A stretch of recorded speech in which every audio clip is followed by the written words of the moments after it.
Bismillahirrahmanirrahim. Alhamdulillahirabbil alamin wa bihi nasta'in ala umuri dunya waddin. Wassalatu wassalamu ala asrofil anbiya'i wal mursalin wa ala alihi wa sahbihi ajmain amma ba'du. Untuk pertama-tama yang saya hormati kepada beliau, dosen pengampuh mata kuliah Bahasa Indonesia, Miss Era Octaviona MPD, dan tidak lupa juga kepada teman-teman seperjuangan Prodi Pendidikan Agama Islam kelas D yang saya banggakan. Nah, baik, pada kesempatan kali ini saya akan mempresentasikan sebuah materi bahasa Indonesia. Nah, di sini saya mengambil 3 materi bahasa Indonesia, yaitu untuk yang pertama, sejarah kedudukan dan fungsi bahasa Indonesia. Untuk materi yang kedua ialah ragam bahasa, dan untuk yang ketiga ialah kalimat efektif. Nah, baik, sebelumnya saya melanjutkan pembahasan selanjutnya, saya akan memperkenalkan diri. Nama saya Edi Pangestu, NPM 2111010233 dari Prodi Pendidikan Agama Islam kelas D. Nah, sebelumnya bisa teman-teman siapkan buku, pulpen, dan simak video saya ini sampai selesai ya teman-teman. Baik, kita ganti slide. Nah, untuk materi yang pertama ialah sejarah kedudukan dan fungsi bahasa Indonesia. Nah, sebelum saya masuk ke sejarah bahasa Indonesia ini, saya jelaskan sedikit tentang berbahasa, tentang sejarahnya manusia sudah mengenal berbahasa. Nah, manusia ini terlahir dengan kemampuan sudah berbahasa. Bahkan dalam sejak kandungan pun, manusia sudah mampu berkomunikasi dengan ibu sang pemilik rahim. Nah, saat manusia itu sendiri dilahirkan, manusia berkomunikasi ataupun berinteraksi dengan cara menangis ataupun tersenyum. Nah, pada saat manusia menginjak umur 3 sampai 5 tahun, manusia ini sudah mulai mengenal benda-benda di sekelilingnya dan menyebutkan nama-nama benda-benda tersebut. Hal inilah yang dinamakan tahapan-tahapan berkomunikasi. Nah, pada saat manusia sudah pada kedewasaan, manusia sudah memiliki sudah mampu yang namanya berbahasa. Nah, inilah tahapan akhir pada berkomunikasi, yaitu pada saat manusia kedewasaan dan manusia sudah bisa yang namanya berbahasa. Setiap tempat pasti memiliki bahasa yang disepakati oleh pemakainya.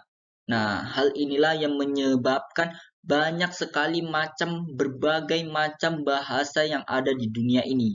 Bahkan di Indonesia pun banyak sekali macam-macam bahasa, yaitu sebagainya bahasa Jawa, bahasa Sunda, bahasa Betawi, bahasa Jepang, bahasa Korea. Bercanda ya teman-teman. Nah, untuk pertanyaannya, kenapa sih bahasa Melayu yang dijadikan sebagai bahasa Indonesia? Nah, kenapa bukan bahasa Jawanya? Kenapa bukan bahasa Sundanya? Kenapa bukan bahasa Lampungnya? Penasaran? Ayo, kita ganti slide. Nah, sebelum saya jawab pertanyaan tadi, sejarah bahasa Indonesia itu dibagi menjadi 2 fase ataupun 2 masa, yaitu yang pertama ialah sebelum kemerdekaan dan yang kedua ialah sesudah kemerdekaan. Nah, untuk pertanyaan tadi, kenapa sih bahasa Melayu yang dijadikan sebagai bahasa Indonesia? Yaitu yang pertama karena bahasa Melayu ialah bahasa yang fleksibel. Kenapa saya bicarakan fleksibel?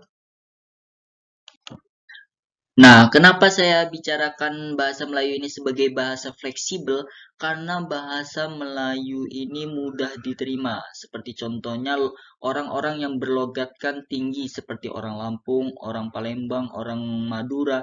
Nah, bahasa Melayu ini bisa mereka terima dan bisa mensesuaikan sebagai logatnya. Nah, makanya ini disebut bahasa Melayu ini sebagai bahasa yang fleksibel. Nah, yang alasan yang kedua ialah bahasa Melayu ini ialah sebagai bahasa kompetitif atau tidak terbelit-belit. Nah, yang saya maksud kompetitif dan tidak terbelit-belit itu sebagaimana? Yaitu saya contohkan seperti ini. Saya bandingkan bahasa Melayu ini dengan bahasa Jawa. Nah, kalau bahasa Jawa itu terdapat dua pembagian bahasa, yaitu ialah bahasa Jawa halus, bahasa kromo, atau dan yang kedua ialah bahasa kasar.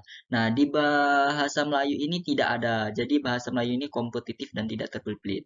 Saya contohkan lain yaitu bahasa Lampung dan bahasa Palembang ya kalau tidak salah.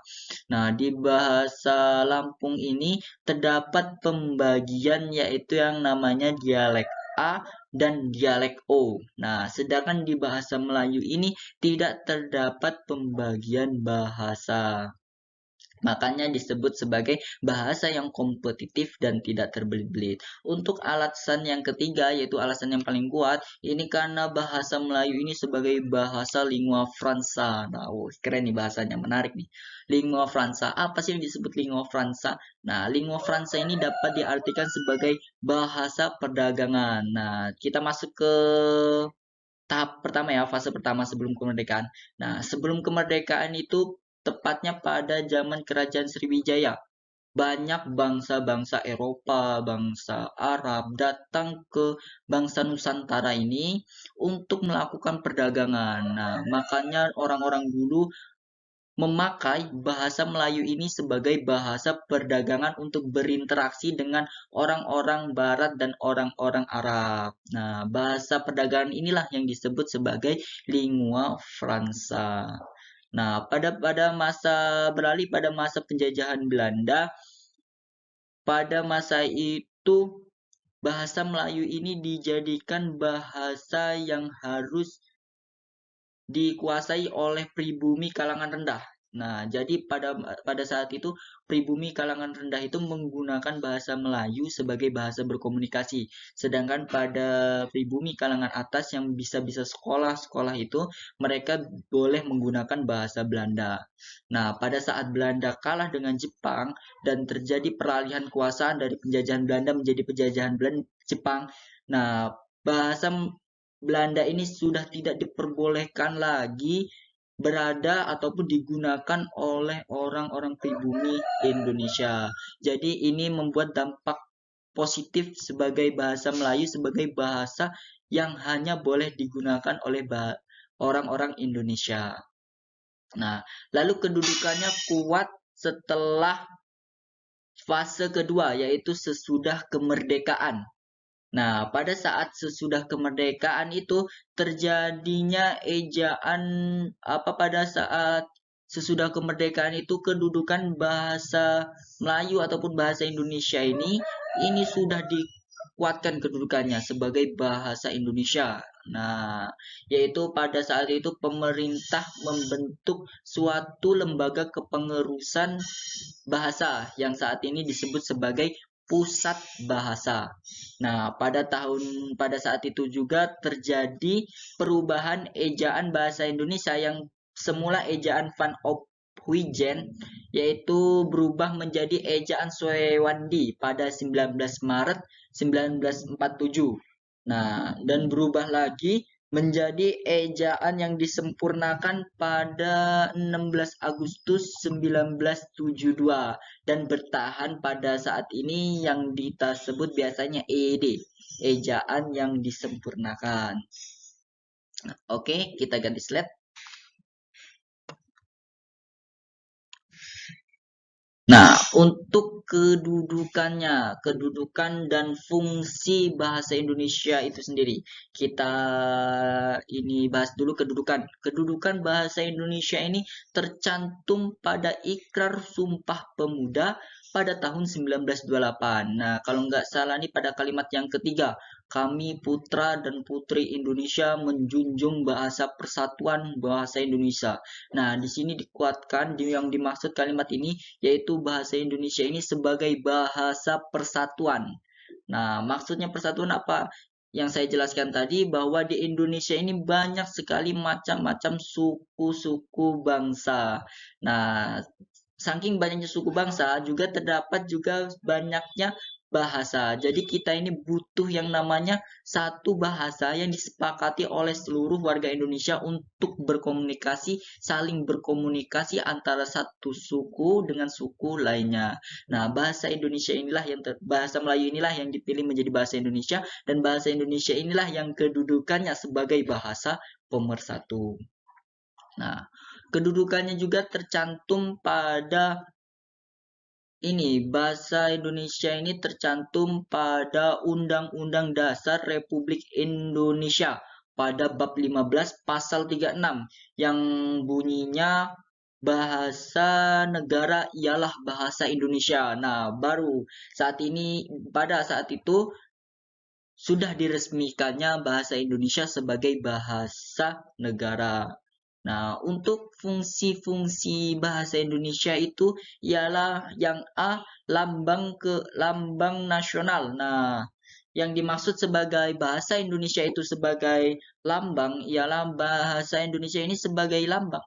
Lambangnya Indonesia sebagai bentuk Indonesia, sebagai hak yang dimiliki Indonesia. Nah, yang ke B ini ialah identitas nasional. Nah, bahasa Indonesia ini sebagai identitasnya negara Indonesia. Untuk yang ke C dan D yaitu alat pemersatu dan alat penghubung antar budaya. Nah, di sini yang dimaksud sebagai alat pemersatu dan penghubung antar budaya, daerah, dan warga itu tadi yang saya jelaskan tadi. Karena bahwasanya negara Indonesia ini memiliki banyak sekali berbagai macam suku-suku. Nah, di situ juga pun banyak sekali macam-macam bahasanya.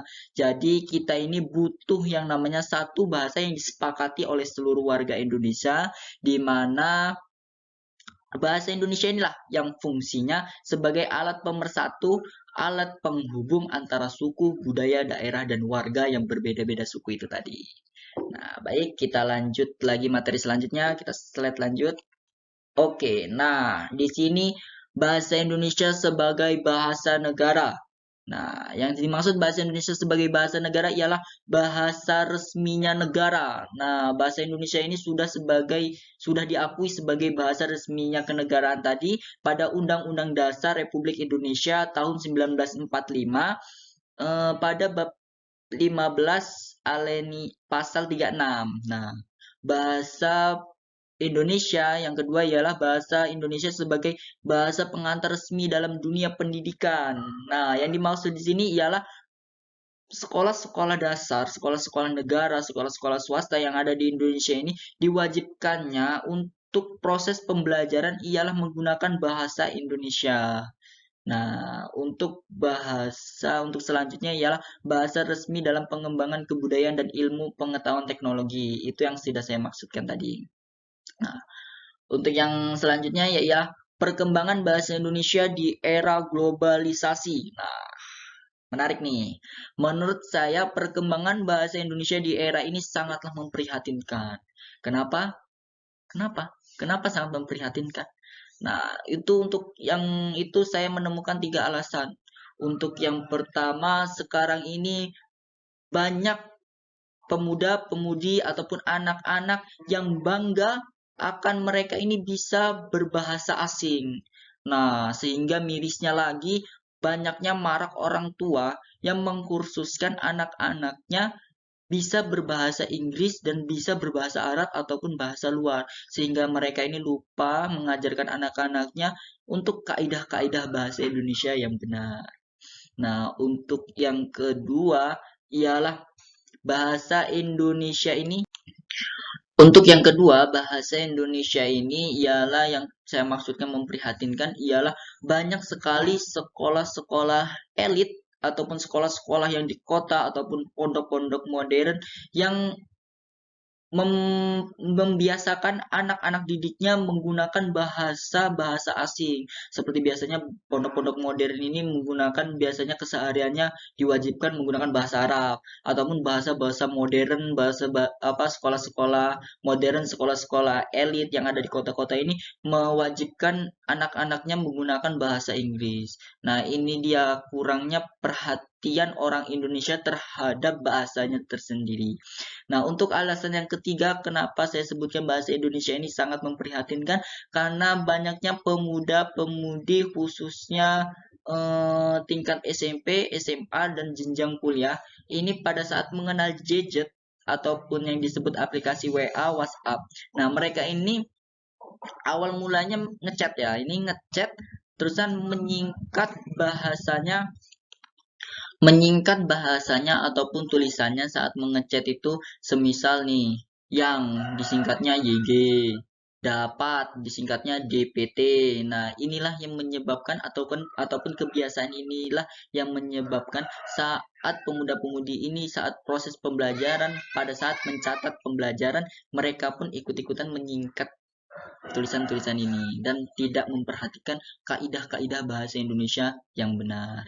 Nah, baik, di sini mungkin cukup atas penjelasan saya tentang sejarah, terusan fungsinya, kedudukannya bahasa Indonesia. Kita lanjut ke materi yang kedua. Kita ganti slide. Baik. Nah, oke, untuk materi yang kedua ialah ragam bahasa. Nah, penasaran nih apa yang disebut dengan ragam bahasa? Nah, pengertiannya ialah ragam bahasa ialah variasi bahasa menurut pemakaiannya yang berbeda-beda, menurut topik yang dibicarakan, hubungan pembicara, kawan bicara, orang yang dibicarakan, serta menurut medium pembicara. Nah, untuk itu kita ganti slide untuk ragam bahasa. Oke, baik. Ragam bahasa itu terdiri dari 3, yaitu penggunaan bahasa formal dan informal dan ragam bahasa sosial. Kita masuk dulu apa sih yang dimaksud dengan ragam bahasa formal. Nah, ragam bahasa formal, apa yang dimaksud ragam bahasa formal? Ialah bahasa yang saat kita gunakan, saat kita bicarakan, itu dalam keadaan ataupun situasi ataupun suasana formal. Nah, yang dimaksud di formal ini resmi ya teman-teman, dalam forum resmi. Semisalnya kita ini berada di kantor nih. Nah, ini pada saat kita berbicara bawahan kepada atasan, staf pada manajer, mahasiswa kepada dosen. Nah, ini kita menggunakan bahasa-bahasa formal. Dalam hal penulisan pun, pada saat kita surat menyurat antara misalnya kita melakukan proposal nih, proposal kepada desa, ingin melakukan apa, kita menggunakan bahasa formal. Nah, inilah yang disebut sebagai bahasa formal. Nah, untuk yang kedua ialah ragam bahasa informal. Nah, apa sih yang dimaksud dengan informal? Informal ini non baku. Nah, simpelnya ini saya sebutkan sebagai bahasa keseharian kita. Nah, saat kita berbicara pada teman kita, saat kita berbicara pada sebayan kita, pada saat kita ngobrol-ngobrol biasa, ini yaitu bahasa tidak resmi, bahasa yang kita gunakan pada keseharian kita. Nah, pada saat ini kita contohkan pada saat misalnya kita berbicara menawar sayur di pasar nih, terus kan kita kumpul-kumpul dengan teman. Nah, ini kita menggunakan bahasa informal atau bahasa tidak baku. Nah, untuk bahasa yang tertulis ialah saat kita menulis surat nih, menulis surat untuk teman. Denata nih, untuk terusan surat-surat lah gitulah pokoknya, surat-surat cinta kayak apa kayak basing. Nah, itu kita menggunakan bahasa yang informal atau bahasa yang tidak baku. Nah, untuk ragam bahasa sosial, apa sih yang dimaksud ragam bahasa sosial? Nah, ragam bahasa sosial ini bisa kita artikan sebagai ragam bahasa norma kita. Nah, cara kita berinteraksi, cara kita berbicara itu kepada teman sebaya kita itu harus membedakannya antara kita berbicara kepada teman sebaya kita berbicara kepada orang tua kita berbicara lebih orang tua. Nah, itu pada masyarakat umumnya.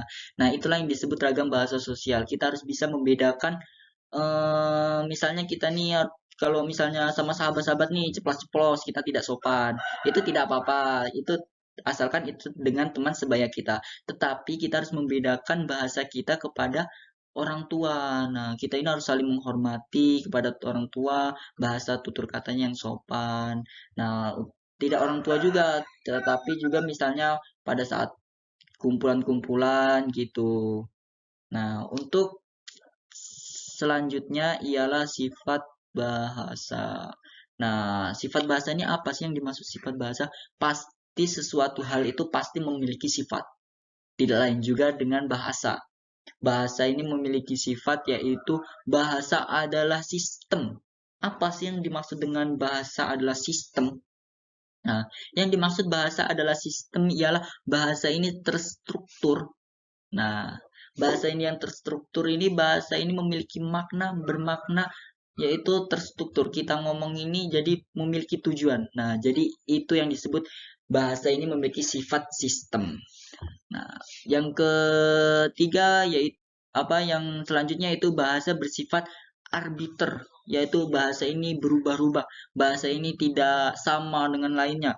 Bahasa ini sebunyi-bunyinya. Semisalnya kita sebutkan kalau bahasa Indonesianya nasi itu ya nasi, tapi kalau Jawa itu sego. Nah, itu dia yang disebut bersifat arbiter ataupun cara penyebutannya berbeda-beda.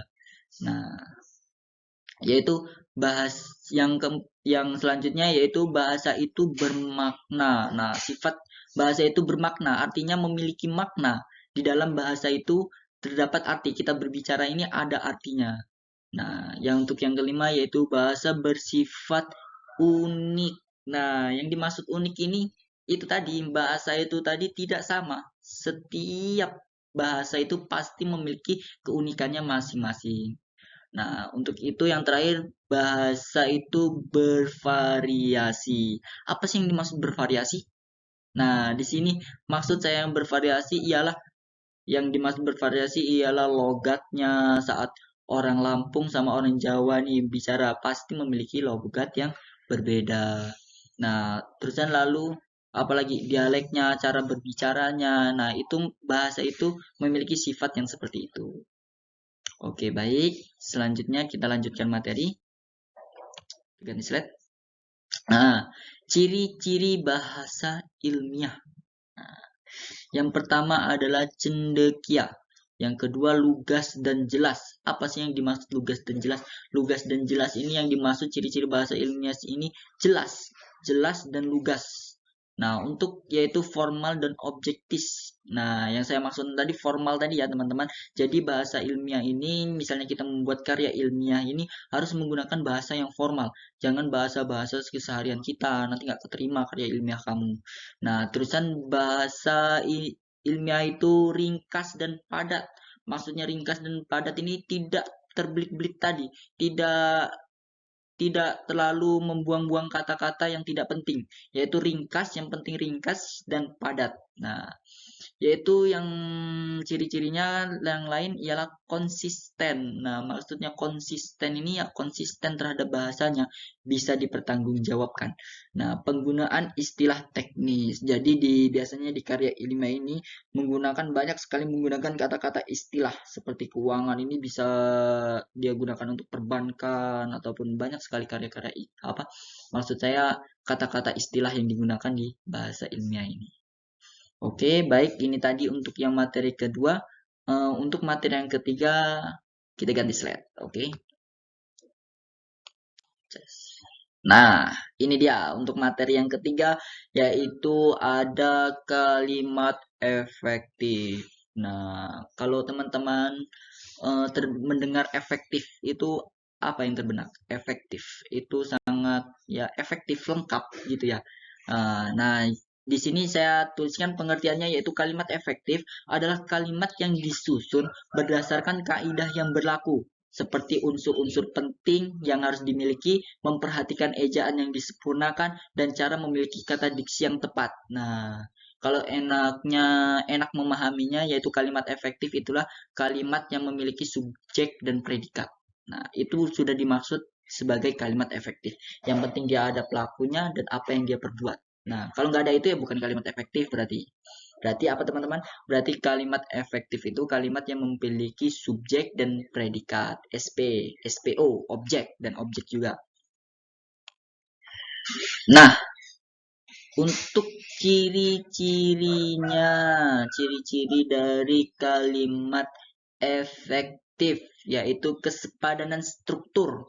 Nah, strukturnya ini harus sepadan, dia harus independen, dia harus setara, harus kesusun, jangan tidak nyambung gitu. Terusan keparalelan, ketegasan, kehematan. Nah, yang dimaksud kehematan ini ialah pemilihan kata-kata dalam kalimat efektif ini tidak membuang kata-kata yang tidak diperlukan. Jadi kita ini hanya memerlukan kata-kata yang kita rasa ini sudah cukup bisa jadi kalimat efektif. Jadi tidak memperbanyak kata-kata yang tidak berguna. Kecermatan. Nah, ciri-cirinya ialah kecermatan. Jadi untuk menulis kalimat efektif ini kita harus benar-benar cermat dalam memilih kata-kata. Nah, kepaduan dan kelogisan. Oke, kita lanjut slide berikutnya. Oke, ternyata sudah habis teman-teman. Sudahlah sampai di penghujung materi saya. Mungkin cukup ini yang bisa saya sampaikan. Saya memohon maaf apabila ada kata-kata saya yang menyinggung teman-teman. Saya memohon maaf dan kepada Allah saya mohon ampun dan saya meminta maaf ataupun materi-materi yang saya perjelaskan tadi tidak sesuai dengan apa yang teman-teman ataupun salah cara menyebutannya bisa teman-teman komentari. Baik, di sini saya hanya manusia biasa. Saya akhiri wallahu a'lam bishawab. Ihdinas syiratal mustaqim. Wallahu muwaffiq ila amit thoriq. Wassalamualaikum warahmatullahi wabarakatuh.